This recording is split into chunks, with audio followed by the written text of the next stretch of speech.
Bonjour à tous, shalom à tous, que le Seigneur Yahushua Mashiach soit loué.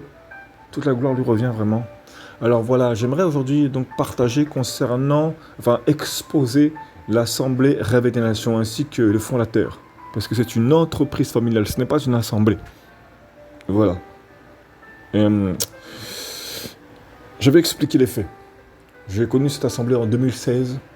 Et pour vous dire, au début, je me suis présenté auprès d'un prophète. Je ne dirai pas son nom parce que je ne connais pas sa situation avec le Seigneur. Voilà, lui, non, je vais le mettre à part parce que je ne connais pas sa situation avec le Seigneur. Tout ce que je sais, c'est qu'ensuite, il est reparti en Afrique. Il était ici en mission. Voilà. Et à la fin, on a pu entamer un dialogue, lui et moi. Voilà. Il avait même voulu m'établir. Et le Seigneur n'a pas permis. Voilà. Et voilà, mais il s'est quand même remis en question. Il a été confondu. À un moment donné, il a été confondu. Et voilà, donc je ne connais pas sa situation avec le Seigneur. Voilà. Alors, lui, donc, je ne vais pas le dénoncer. En revanche, je vais exposer un soi-disant apôtre qui s'appelle Paul King. Voilà. Paul King. Voilà. Et également, il écrit également des ouvrages. Voilà. Ainsi que son fils Angel King. Voilà, donc voilà, Angel ou Ange King, je ne sais pas, bref. Voilà, parfois ça va se dire bishop, parfois ça va se dire pasteur, j'ai même entendu se dire prophète. Voilà, je vais expliquer maintenant les choses. Je vais essayer de faire court parce que cette assemblée, je suis resté un bon moment là-bas. Donc j'avais commencé en me présentant auprès du frère de cet homme qui se disait prophète, non pas Angel, hein, mais un autre qui était là-bas à l'époque, qui était chargé de l'assemblée. Et donc, quand je suis parti le voir, je me suis présenté comme missionnaire. Et je lui ai demandé, je lui ai dit que je voulais les aider pour leur œuvre, tout simplement. Voilà. Et puis à la fin, j'ai fini comme une brebis en recherche. Voilà. Et je me suis fait avoir, quoi. Alors, on est tous des brebis en recherche du Seigneur, bien évidemment, mais voilà, quoi. J'étais venu pour les aider. Et à la fin, j'ai fini par chercher l'enseignement là-bas. Alors que dès le départ, pourtant, le Seigneur m'avait fait montrer clairement qu'il y avait l'esprit de Jézabel là-bas. Il m'avait montré l'esprit de Jézabel, l'esprit de cupidité. Vraiment. Voilà, il y avait l'esprit de Jézabel, donc l'esprit d'Akab, forcément. Voilà, donc il y avait la corruption, il y avait vraiment l'idolâtrie, hein. Il y avait la sorcellerie. Voilà, il y avait beaucoup de choses dans cette assemblée, vraiment. Donc, voilà. Alors, au début, tout se passait bien, hein, forcément. Et puis, au bout d'un moment donné, j'ai voulu j'ai eu des problèmes avec ce prophète. Mais à un moment donné, comme je dis, le Seigneur l'a confondu. Et il m'a parlé, il m'a pris à part, et il a voulu m'établir, voilà, dans l'assemblée pour justement guider la jeunesse là-bas. Donc il a vraiment reconnu, béni soit le Seigneur, hein. Voilà, mais après le Seigneur n'a pas permis que je reste là-bas. Puis voilà, l'apôtre est venu, il est venu à un séminaire, et vous allez voir comment je me suis fait avoir, mais des escrocs, quoi. Vraiment un escroc, cet homme, vraiment. Ce serait trop long, hein, donc je vais essayer d'abréger. Donc, il est venu donc dans un séminaire, et souvent, quand il venait dans un séminaire, on devait soit prendre un bâton, soit prendre un gros caillou, un bout de pierre, ou je ne sais pas. Une fois, on est venu avec du miel, etc. Vous savez, on doit faire on doit faire un geste, c'est-à-dire on doit faire quelque chose et après donner l'offrande à l'apôtre, ou je ne sais pas. Voilà. Hein. Et je me souviens vraiment, c'est toute une équipe, toute une organisation. Hein. Et comment dire, donc un jour, on nous avait dit qu'ils avaient à cœur, voilà, ils avaient à cœur celui qui donne l'offrande à l'apôtre, ses dettes lui seront rendues. Ils ont dit oui, c'est vraiment une onction qu'il a reçue. Hein. C'est celui qui, je vous dis, il est béni, cet homme-là, c'est un homme vraiment béni. Celui qui donne une dette, et celui qui donne une offrande pour que ses dettes soient remboursées, le Seigneur va... ses dettes seront remboursées. Alors j'y suis allé avec la foi. Je n'ai pas donné l'argent tout de suite, mais j'ai prévenu que dès que mon RSA serait tombé, j'aurais donné, quoi. ça s'est empiré pour moi. Quand j'ai donné, ça s'est empiré pour moi. Et en fait, j'ai donné, je sais plus quelle somme j'ai donné, mais en tout cas, je me suis retrouvé encore plus en galère, vraiment. Et le Seigneur donc a permis que, vous voyez un peu, je vais vous expliquer vraiment le témoignage du Seigneur. Quand le Seigneur a vu que j'étais vraiment encore plus en galère, et ben il a permis qu'un jour, pendant que je marche pour Pointe-à-Pitre, les Abîmes, je crois, les Abîmes, ouais, c'est ça, les Abîmes, et ben je trouve pas mal de chèques restaurants, enfin des chèques services, voilà, pour faire des courses. Voilà, et vraiment, j'en ai vu, c'était comme si quelqu'un les avait jetés comme ça, arrachés du carnet. Voilà, et donc j'ai regardé, et je me suis rendu compte qu'ils étaient valables. Donc je la regarde, et je fais, mais ils sont valables. Et je compte la somme que ça donnait en tout, et c'était exactement l'équivalent de la somme que j'avais donnée. Ce qui fait qu'en fait, bah, pendant que j'étais en galère, bah, le Seigneur a pourvu pour que je puisse tenir jusqu'au mois, jusqu'au mois entier. J'ai fait, waouh, merci Saint-Esprit, vraiment, tu es vraiment vivant. Vous voyez un peu comme quand l'ennemi va vous voler, le Seigneur pourvoit. Mhm. Voilà. Et donc, gloire au Seigneur, vraiment. Un jour, je me rappelle, j'étais venu, j'avais des baskets trouées, mais vraiment, j'étais vraiment en galère comme pas possible. J'ai passé des mois désertiques, mais vraiment terribles. Voilà. Et je me souviens que j'avais donc des baskets trouées. J'avais le bout de ma chaussure, genre le tissu qui se retirait de l'intérieur. Et donc, du coup, ça sortait. Et il fallait que je mette mon doigt et le remettre à l'intérieur pour que ça ne soit pas trop visible. Voilà. Et j'avais une autre paire qui était carrément trouée en bas. Et pour l'instant, on nous demandait, au lieu de demander aux âmes, excusez-moi, qui a besoin de sous, quoi, parce que c'est aussi ça une assemblée, quoi. Une famille, ça prend soin les uns les autres, quoi. Eh ben non, nous, il fallait qu'on donne l'offrande au prophète ou à l'apôtre, là, et puis voilà, puis peu importe, hein, nos situations, si ça allait mal, sans le Seigneur allait pourvoir. Un jour, je me souviens, j'étais choqué. Il y avait une femme pasteur là-bas qui s'appelait Marie-Claude. Voilà, une Martiniquaise, je me rappelle. Elle passe encore à la télé, enfin, je sais pas si elle passe encore, mais je sais qu'à l'époque, elle passait à la télé. Voilà. Et, euh, et vraiment, waouh. Un jour, pendant qu'elle avait prêché sur la dîme, et on voyait très bien que c'était vraiment par la chair qu'elle a prêché, quoi. Parce que combien de fois elle bloquait, parce qu'elle ne savait pas quoi dire. Et même nous presque, on avait le sourire, parce qu'on avait compris qu'elle prêchait avec la chair, quoi. Personne ne l'avait mandaté pour prêcher ça. Juste qu'elle était pasteur, donc c'était son temps de prêcher, puis on l'a laissé prêcher sur la dîme, parce qu'en même temps, eh ben, ça permettait à l'église de pouvoir amasser de l'argent, quoi. Voilà. Et je me souviens toujours, j'ai été vraiment choqué. Vraiment, Assemblée Rêver des Nations, j'étais vraiment choqué de cette assemblée. Un jour, il y avait un monsieur qui était vraiment mais, mal au point. Il était malade, en fait. Il avait un âge, hein, il avait déjà un âge. Hein. Et lui, on voyait qu'il voulait vraiment craindre le Seigneur. Ça se sentait. On sentait qu'il se posait des réelles questions. On sentait qu'il était là vraiment parce que il voulait régler sa situation, mais il voulait également... Enfin, on sentait qu'il y avait un désir de chercher le Seigneur. Ça se sentait. Et quand il a posé cette question-là, j'ai vraiment ressenti ça. Il dit oui, on doit toujours mettre le 10% de notre revenu, peu importe, on a toujours un petit 10%. Et un jour, du coup, il y a ce monsieur-là qui dit, excusez-moi, il pose la question, il dit, excusez-moi, madame, j'aimerais vraiment vous poser une question, parce que moi, j'ai ma situation, je suis comme, je suis vu comme, moi, je suis pris comme handicapé, donc j'ai touché une petite somme, malheureusement, j'ai qu'une très petite retraite, et j'ai un loyer assez astronomique. Enfin, il n'a pas dit ça comme ça, mais on voyait qu'il expliquait vraiment que sa situation était vraiment mais très complexe. Il a dit, moi, je veux bien donner justement au Seigneur. Moi, vraiment, j'aimerais. Mais avec ma situation, je ne peux pas. Enfin, je fais comment, en fait? Je fais comment? On sentait vraiment qu'il voulait vraiment régler ça. Et qu'il voulait vraiment bénir le Seigneur, quoi qu'il en soit. Et la femme pasteur, là, j'étais choqué. Elle dit d'un ton arrogant, orgueilleux, on a toujours quelque chose à donner au Seigneur. On a toujours quelque chose pour le Seigneur. Ah, donc toi, là, et si tu es handicapé, si tu n'as plus de moyens, là, que tu n'as personne, là, donc, tu vas quand même trouver un moyen, c'est ça? Peu importe. Mais le Seigneur va pourvoir. Mais arrêtons de se moquer. Ah, j'étais vraiment choqué ce jour-là. J'étais écœuré. Vraiment, j'ai rien dit, mais voilà. Et, donc, d'ailleurs, ce pasteur-là, je ne sais pas si je l'ai déjà dit, voilà, durant ce partage, mais un jour, je suis parti la voir et j'ai vraiment eu à cœur d'aller la voir. Ça m'a vraiment mis à cœur. Je lui ai dit, excusez-moi, je me suis posé.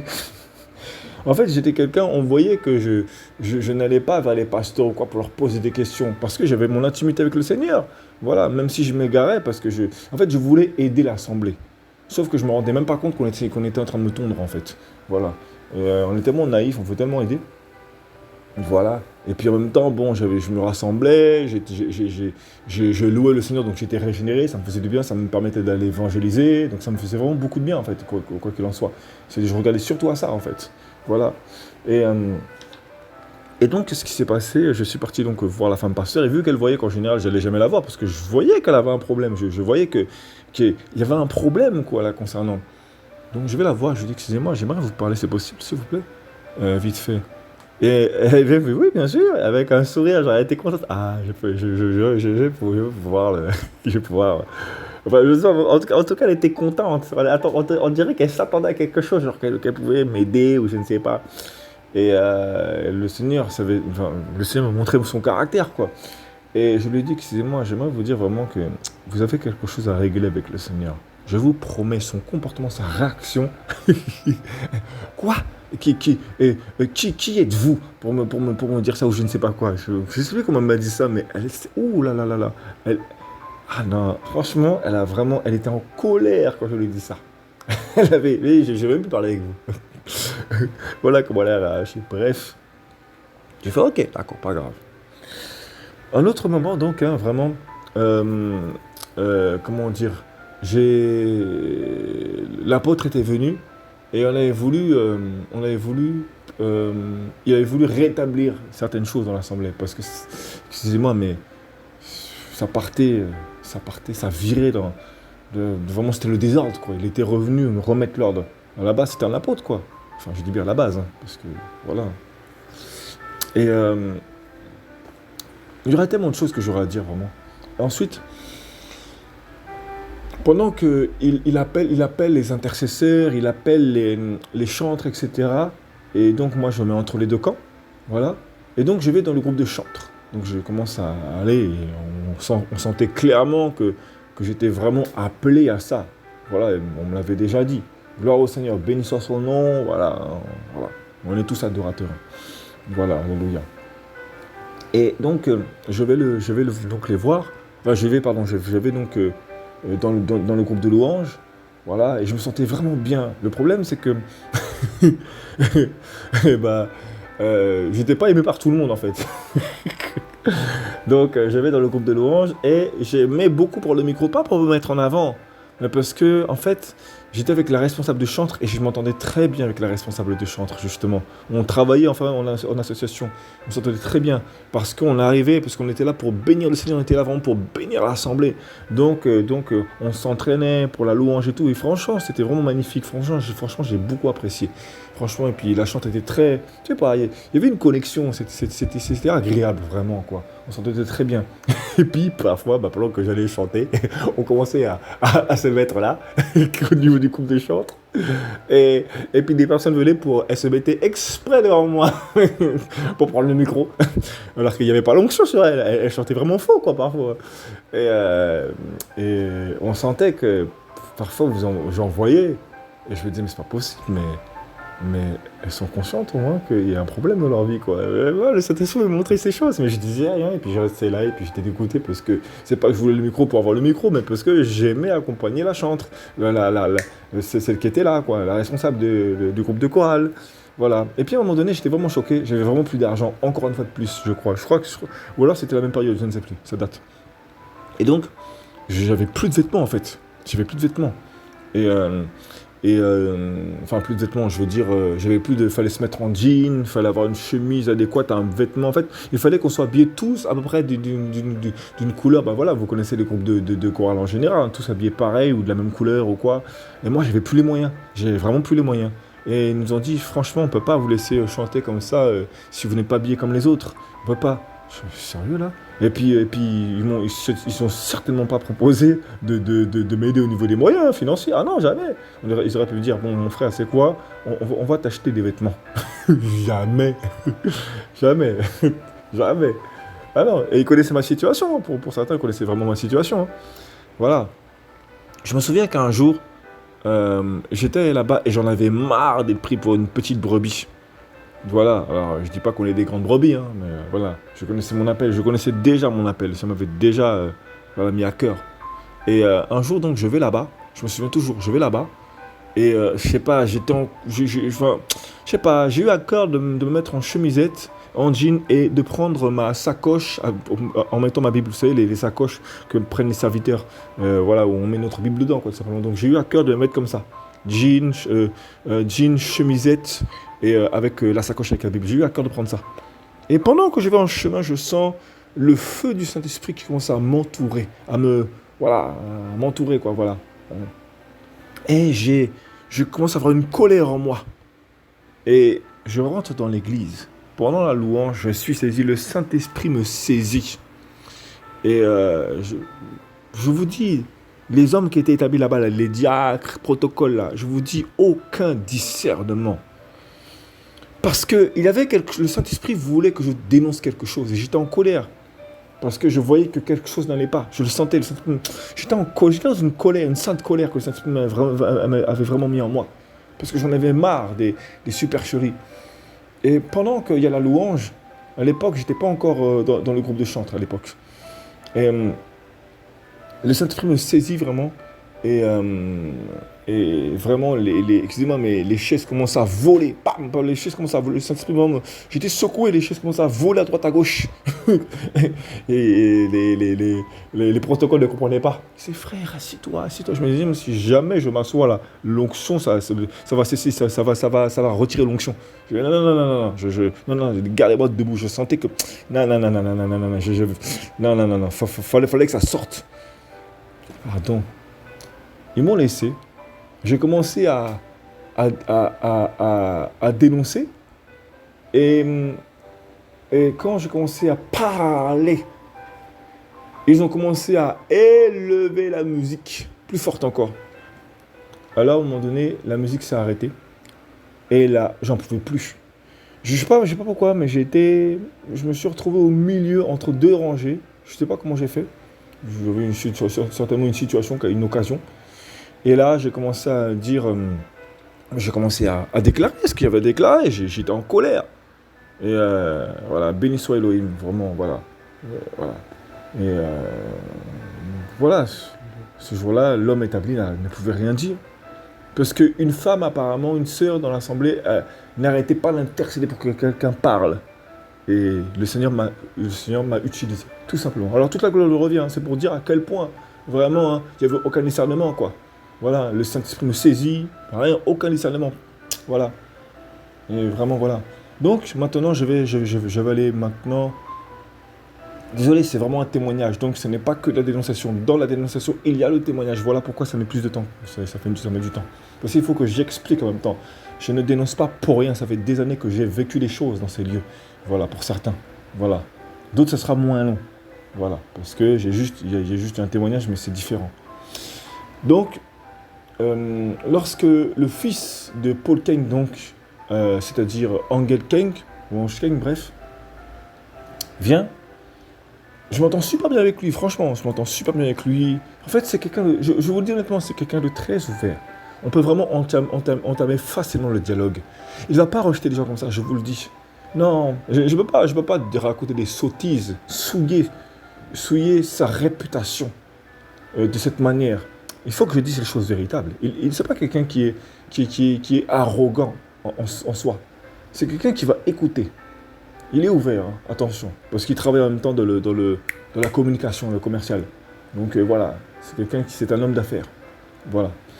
Et ce que je dénonce, c'est que ce sont des hommes en fait qui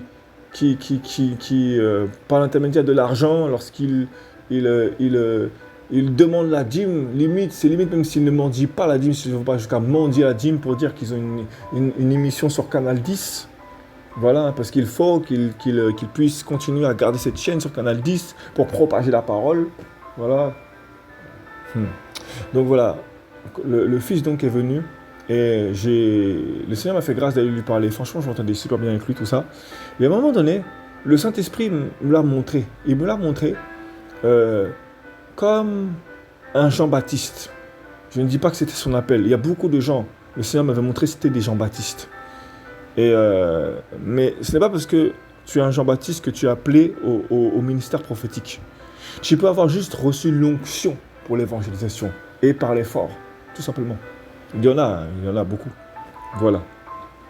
Parce que c'était un temps de réveil de base. Alors, qu'est-ce qui s'est passé donc j'ai été lui parler et je lui ai dit, frère, je sais que tu veux honorer ton père et c'est complètement légitime. Donc je lui ai parlé et franchement, on s'est séparés en paix, lui et moi. On s'est vraiment séparés en paix, lui et moi. Parce que je voulais pas être en guerre avec lui. Franchement. Puis c'est quelqu'un de base, je l'apprécie. Honnêtement. Hein. Mais si je parle aujourd'hui, c'est parce que je suis retourné après le confinement. Je suis parti là-bas les voir. Le Seigneur m'a fait grâce d'aller sonner du chauffard là-bas. Mais pas sonner du chauffard genre excusez-moi, mais pour mettre le désordre. Franchement, ils ont reçu le chauffard. Vraiment, ils ont vraiment reçu le chauffard. Ils ont accepté le chauffard. Donc là-dessus, je les bénis. Ce n'est pas ça que je dénonce. Ce que je dénonce aujourd'hui, c'est que...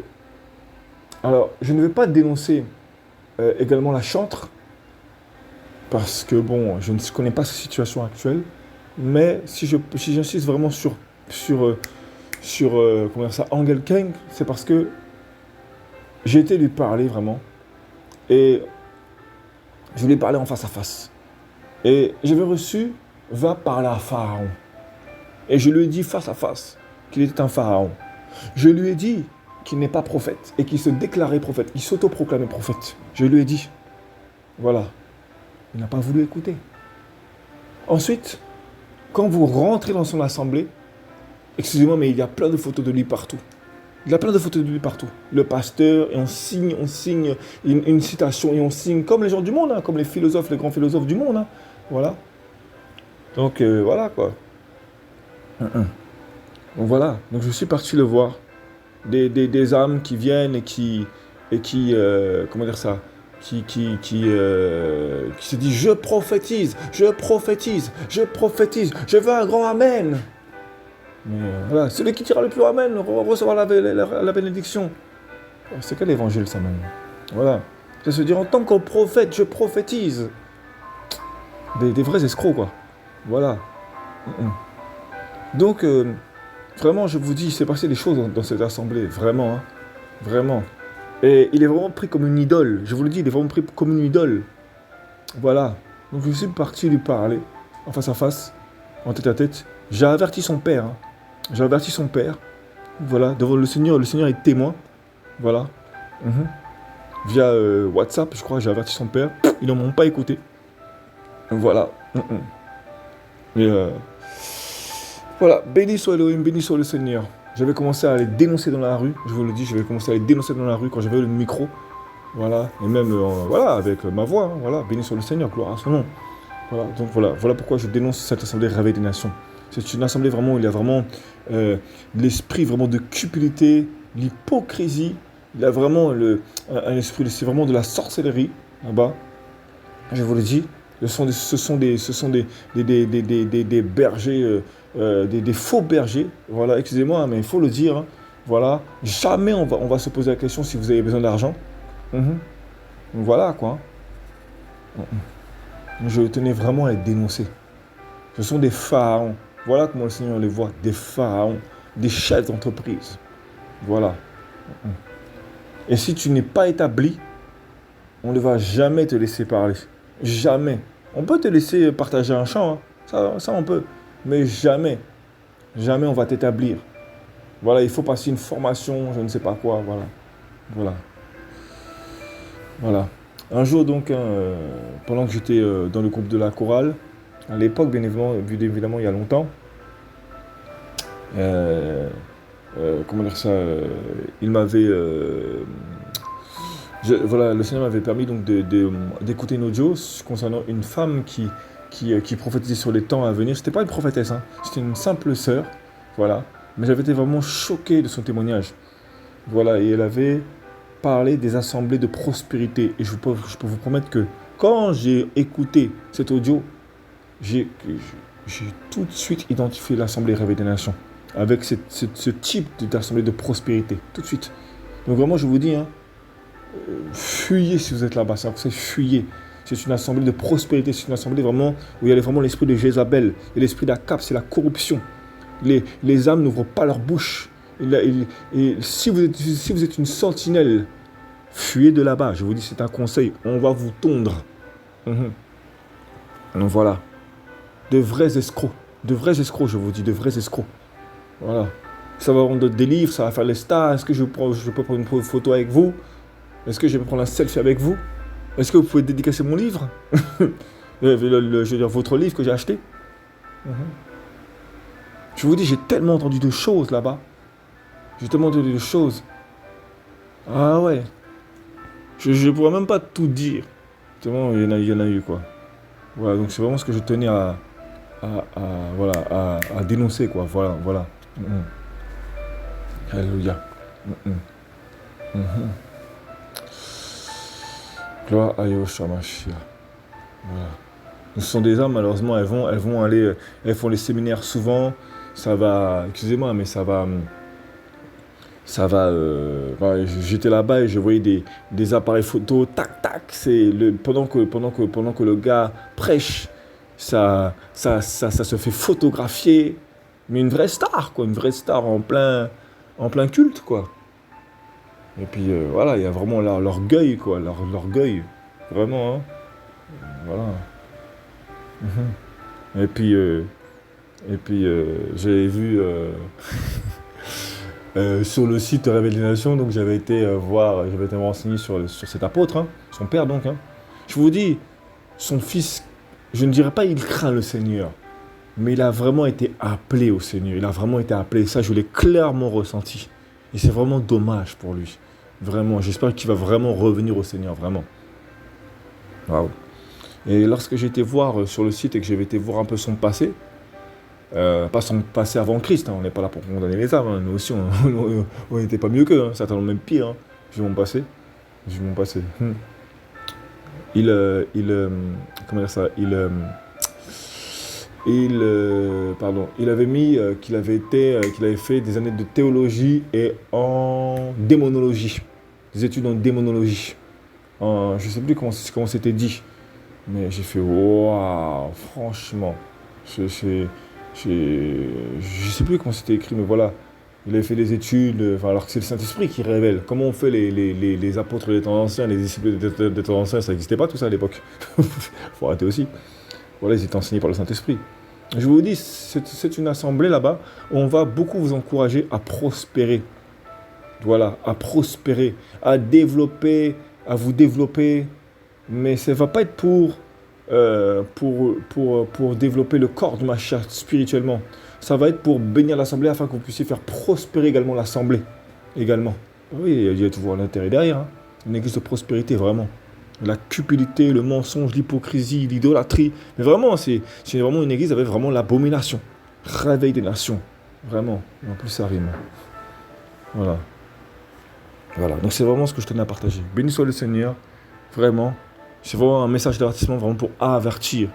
Et également, si le Seigneur permet, hein, et bah vraiment, si ils écoutent ce message, vraiment repentez-vous. Et tous ceux qui vont dans cette assemblée, vraiment repentez-vous, fuyez. C'est vraiment la Babylone, quoi, là-bas. Voilà. Yoshua vous aime vraiment. Béni soit le Seigneur. Alléluia. Gloire à Yoshua Mashiach. Gloire à Jésus-Christ.